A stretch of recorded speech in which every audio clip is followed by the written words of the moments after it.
সকাল থেকে বৃষ্টিতে রাজধানীর কাজীপাড়া এলাকায় সৃষ্টি হয়েছে জলাবদ্ধতা। বিস্তারিত জানাতে সেখান থেকে সরাসরি যুক্ত হচ্ছেন সহকর্মী রায়দুল ইসলাম শুভ। রায়দুল,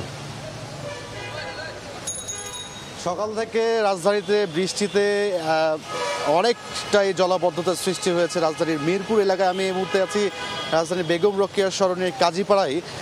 আমরা দেখতে পাচ্ছি যে প্রায় 1 হাঁটু পরিমাণ পানি কিন্তু এখানে জমে গিয়েছে এবং এই মূল যে সড়কটি রয়েছে এই মূল সড়কের পাশাপাশি ভেতরে যে গলির সড়কগুলো আছে সেই গলিগুলোতে কিন্তু পুরোটাই পানিতে জলাবদ্ধতায় পরিপূর্ণ হয়ে গেছে। মানুষের যে ভোগান্তি সেটা একেবারে চরমে পৌঁছে গেছে। বিশেষ করে মূল সড়কে যানবাহনগুলো যেমন অনেকটা সাইলেন্সার গাড়ি, যে সকল ব্যক্তিগত গাড়ি বা মোটরসাইকেল যেগুলো রয়েছে সেগুলো সাইলেন্সারে পর্যন্ত পানি ঢুকে গিয়েছে এবং অল্প কিছু, যেহেতু এখন প্রায় 10টা পেরিয়েছে, 10টার আগ পর্যন্ত আজকে এইচএসসি পরীক্ষা অনুষ্ঠিত হচ্ছে। আবার যারা অফিসগামী যাত্রী ছিলেন তাদের কিন্তু এই এলাকার অন্যান্য যে সকল এলাকার মানুষরা ছিলেন তাদের তো একটা গাড়ি না পাওয়ার ভোগান্তি তো আছেই, পাশাপাশি এই এলাকায় কিন্তু দীর্ঘ ভোগান্তি দেখা দিয়েছে এই জলাবদ্ধতার কারণে। কেননা আমরা দেখতে পাচ্ছি যে হাঁটু পরিমাণেরও বেশি বা ছোট ছোট বাচ্চা থেকে শুরু করে সর্ববয়সী মানুষ তারা কিন্তু আসলে হাঁটু জল পেরিয়েই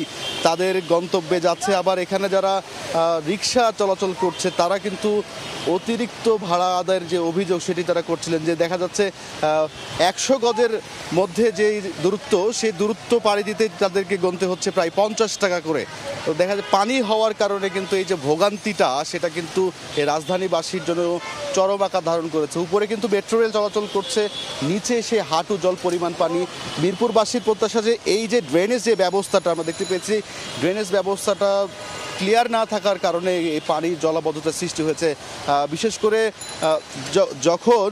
করে যখন জলাবদ্ধতার পানি হাঁটু পরিমাণ শুরু হয় সেই সময় আমরা দেখেছি যে বিভিন্ন ময়লাগুলো রয়েছে সেই ময়লাগুলো কিন্তু ভেসে উঠতে দেখা গিয়েছে এবং ড্রেনগুলো ময়লাতে পরিপূর্ণ ছিল। তো এই মিরপুরবাসীর চাওয়া যে দ্রুত যেন এই জলাবদ্ধ থেকে তারা নিস্তার পান।